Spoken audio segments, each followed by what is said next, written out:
पद्मराज परीक्षण कहा, उस महान महिमा से महासुर का उत्तम रत्न बीज यह दिवाकर है, जो अमृत रुधिर ग्रहण करके स्थल के द्वारा चरण करने के लिए प्रस्थान करता था। समरों में निरंतर शुरू पराक्रम के गर्व से उद्धत मन बातें लंका के स्वामी ने अर्थपथ में आकर चोर भानु की ही भांति इसे बलात् रोक दिया था। सिंहलदीप की ललनाओं के अति सुंदर नितंब बिंबों से और अगाध महान हृदय वालों दोनों ओर के तटों पर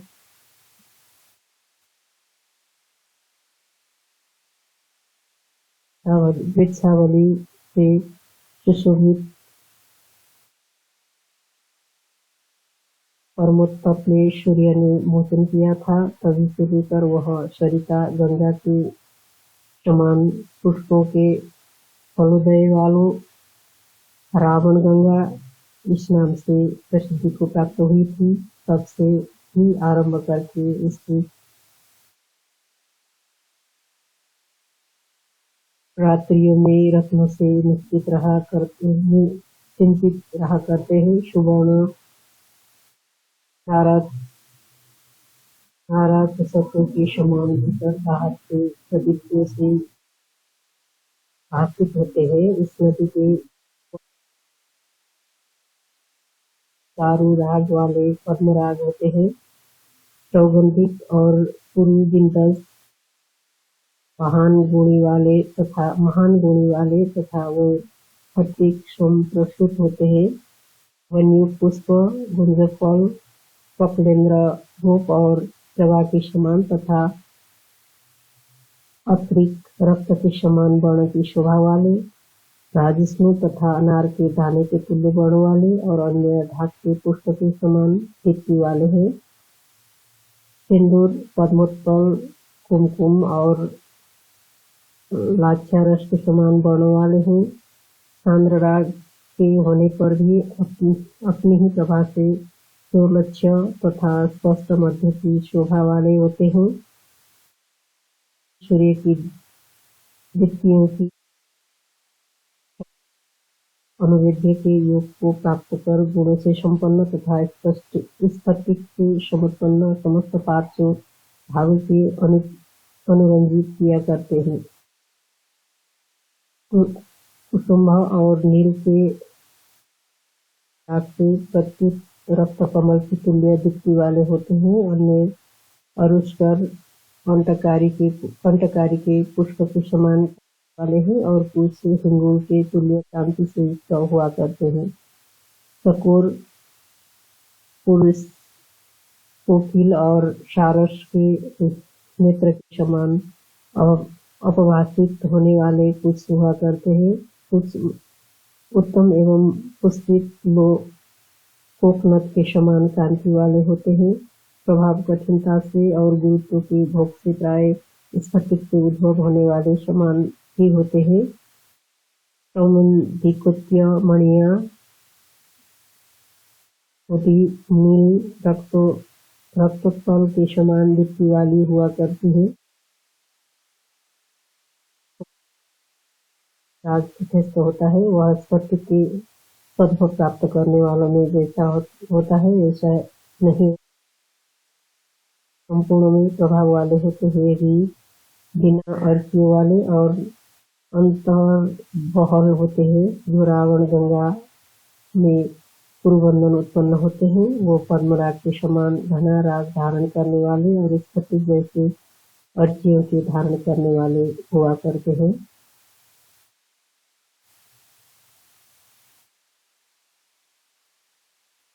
वर्ण का अनुकरण करने वाले दूसरे अंध्र देश में उत्पन्न नहीं होते हैं, जो कोई लिप्ति प्राप्त कर सके। इसी प्रकार से तुमुरु नाम वाले देश के स्फटिक से समुत्पन्नों के समान धर्म वाले पैदा होते हैं, किंतु वो बहुत थोड़ी मूल्य वाले कहे गए हैं। मणियों की वर्ण की अविकता, गुरुता, स्निग्धता, समता, स्वस्थता और जीव वाली हीना महत्ता, ये ही गुण जिनका समग्र होता है, संग्रह होता है, जो मणियां शक्कर, छिद्र और मौल से उपदीप्त होती है तथा प्रभाव जो कि मणि रत्नों का बताया गया है से रहित है, कठोर और बिना समुचित वर्ण वाले है, वो जाति एवं गुणों के पूर्ण होने पर भी प्रशस्त नहीं होते हैं। जो कोई पुरुष अज्ञानवश दोषों से मणि को धारण किया करता है, उसको सुख, चिंता, रोग, मृत्यु, नाश आदि दोषों के समूह हरण कर लेते हैं। 5 जातियों के चारुतर यथेष्ट प्रतिपक विजातीय रत्न होते हैं। भगवान पुरुष को पूर्ण प्रयत्न से चाहिए। कलशपुर में उत्पन्न सिंहल और तुम्बुरु देश में समुत्पन्न मुक्त पाणीय और श्री पूर्वक ये पद्मनाभ की सदृश ही हुआ करते हैं। उत्सर्ग से कलश नाम वाला और थोड़ा ताम्र भाव होने से तुम्बुलुत्थ तथा कृष्णार्थ होने से सिंहल देश में समुत्पन्न नव के स्वभाव होने से मुक्ता नाम वाला है। व्यक्ति के विनाशकृत होने से श्री पूर्ण का आश्रय प्राप्त करना उसका भेद होता है। जो पद्मराज ताम्रिका का पोषण करता है, तारों के समान योग से पूर्ण मध्य होता है, प्रतीत होता है, अथवा जो प्रदुष्ट होता हुआ व्यक्ति को त्याग देता है और जो अंगुलियों से आक्रांत पूर्वा वाला होकर पार्श्वगत तालिका को धारण कर लेता है, जो यथा अनुवृत्ति प्राप्त कर और उत्क्षिप्त होकर समस्त गुणों को अन्यथा रूप से धारण किया करता है तथा प्रमाण की समानता से तथा जाति के अनुसार जो गुरु होता है और रत्नों के आकार से संपन्न अपनी जाति को प्राप्त होकर भी गुरुत्व एवं गरिमा रखता है। इन सब बातों के होने से ये विद्वान पुरुष को देखभाल रत्न की करनी चाहिए। संदेह के कणस्थ न होने पर प्राण पर रखे जाने पर उसे परिणत था सुजातक से समुत्पन्न परस्पर से लिखित करके भी देखना चाहिए। वज्र अथवा पुरविंद को इसका त्याग कर पद्मराज तथा इंद्रनील पर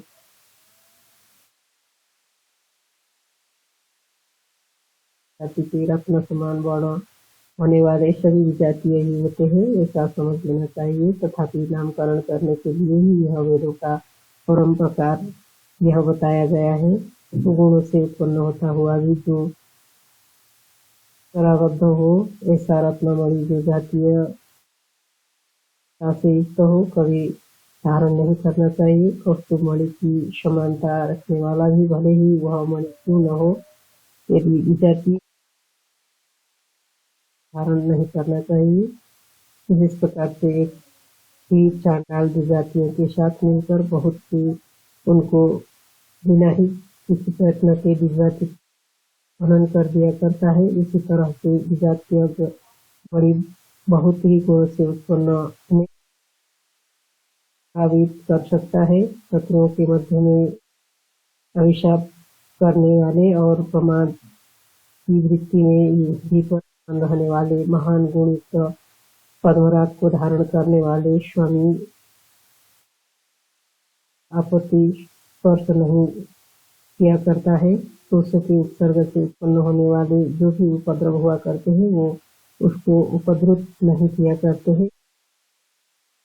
समुत्तेजित सुंदर राग पद्मराग मणि की प्रयत्नशील होता हुआ धारण किया करता है, जो वह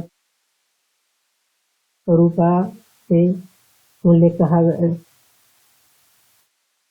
वह समुत्पादित गौरव वाले तथा महान गुणों से संपन्न पद्मराग का मूल्य होता है। वर्ण और दीति से उत्पन्न ही मणिरत्न कहा जाता है। इन दोनों को रत्न मूल्य में भिन्न हो जाता है। मरकत परीक्षा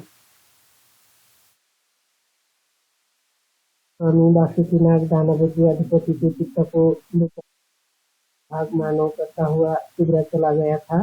उस समय में वह अपना सिर के रत्न की प्रभा से चतुर्थ नवरूपी अम्बुधि में पूरक महान खंड चित्र की भांति सुशोभित हुआ था। इसके अनंतर गरुड़ से एवोदमी का प्रहार करते हुए की भांति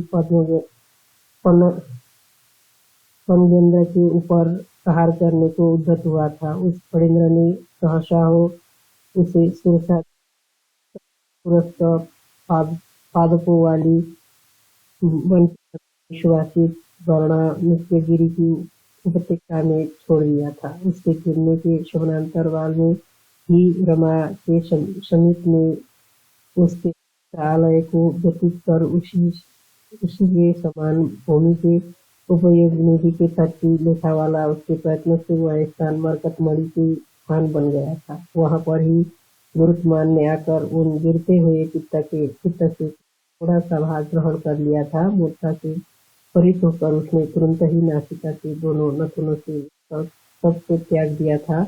वहां पर अकठोर सुकंठ स्त्री पुरुष कद्योत्कृष्ट चौर साध्वल शैवल कलहार शपक और भुजंग भूत के पत्रों की कांति प्राप्त करने वाले शुभ देने वाले मरवत मणि रत्न होते हैं। जहाँ पर भोगेंद्र भुजा से अभियुक्त दीति के पुत्रों की चित्त गिरा था, वह देश भाग इसके आकार का बहुत अधिक बड़ा स्थान है, किंतु यह देश गुणों से युक्त और बहुत उसे उपलब्ध करने के योग्य उत्पन्न होता है। वह सभी कुछ विश्व प्रशमन के लिए कहा जाता है। अन्य समस्त औषधियों और मंत्रों के समूह भी इसे अच्छा नहीं कर सकते हैं। यहाँ की उत्पन्न हुए वस्तुएं महान विषय लेकर से उत्पन्न विष को प्रशमित कर दिया करती है। उत्पन्न होता है, यह संपूर्ण पवित्रों में भी परम पवित्र होता है। ऐसा कार्तिक या